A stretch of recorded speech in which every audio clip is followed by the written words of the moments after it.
Hello बच्चों, चलिए प्रश्न पढ़ते हैं। यदि A comma B comma C comma D गुणोत्तर श्रेणी में, तो सिद्ध कीजिए कि ए की घात एन प्लस बी की घात एन कोमा बी की घात एन प्लस ए की घात एन कोमा सी की घात एन प्लस डी की घात एन गुणोत्तर श्रेणी में है।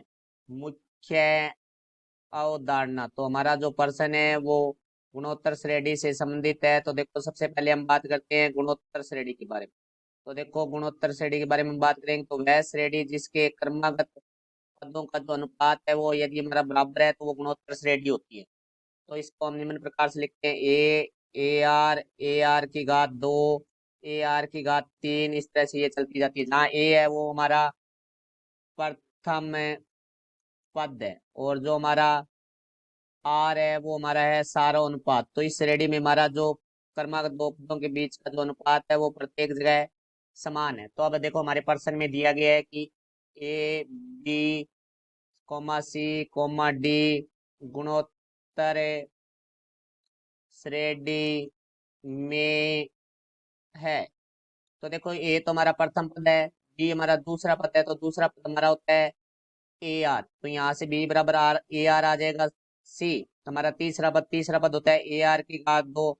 डी हमारा चौथा पद है गुणोत्तर श्रेणी का, तो गुणोत्तर श्रेणी का जो चौथा पद होता है वो ए आर की घात तीन होता है। तो यहाँ से देखो, अब हम जो सिद्ध करना है उसके पदों को लेंगे। तो हमारे पास पहले हम पद लेंगे ए की घात एन प्लस बी की घात एन।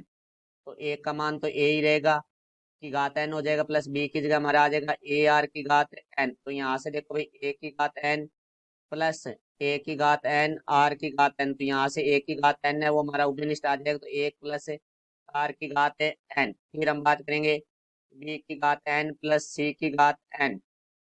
तो यहाँ से देखो भाई, बी का मान है हमारे पास ए आर की घात हो जाएगी एन, प्लस सी का मान है हमारे पास ए आर की घात दो की घात हमारे पास हो जाएगी एन। तो यहाँ से देखो भाई, आ जाएगा ए की घात एन आर की घात एन प्लस ए की घात एन आर की घात देखो दो की घात एन है, इसको हम लिख सकते हैं क्योंकि घात से घात है वो गुणा होती है, तो दो एन। तो यहाँ से जो हमारा उभयनिष्ठ आ रहा है, तो ए की घात एन आर की घात एन उभयनिष्ठ ले लेंगे, तो एक प्लस ए की घात एन बाहर चला गया, आर की घात दो एन है तो आर की घात एन बाहर चला गया, तो हमारे पास रह गया आर की घात एन। तो यहाँ से देखो, अब हम अगला बात करेंगे सी की घात एन प्लस डी की घात एन। तो देखो, सी का मान है वो हमारे पास ए आर की घात दो है की घात एन प्लस डी का मान है वो ए आर की घात तीन है की घात हमारे पास है एन। तो देखो भाई, ये आ जाएगा हमारे पास है ए की घात एन आर की घात दो एन प्लस ए की घात एन आर की घात तीन एन। तो यहाँ से जो बेनिस्ट आएगा वो आएगा हमारा ए की घात एन आर की घात दो एन। तो यहाँ से एक रह जाएगा, प्लस ए की घात एन बार चला गया, आर की घात तीन एन में से आर की घात दो एन बार चला गया, तो हमारे पास रह गया आर की घात एन।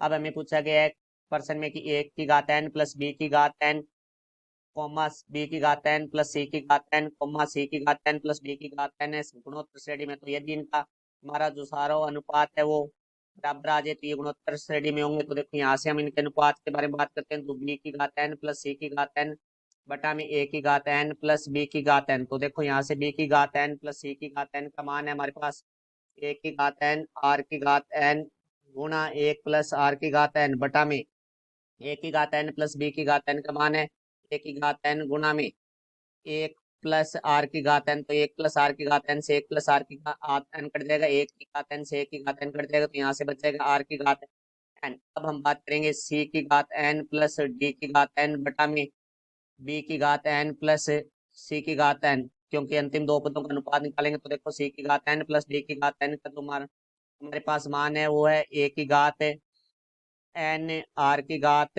दो एन गुणा में एक प्लस आर की घात एन बटा में बी की घात एन प्लस सी की घात एन का मान है ए की घात एन आर की घात एन गुणा में एक प्लस आर की घात एन। तो एक प्लस आर की घात एन से एक प्लस आर की घात एन कट जाएगा, एक की घात एन से एक की घात एन कट जाएगा।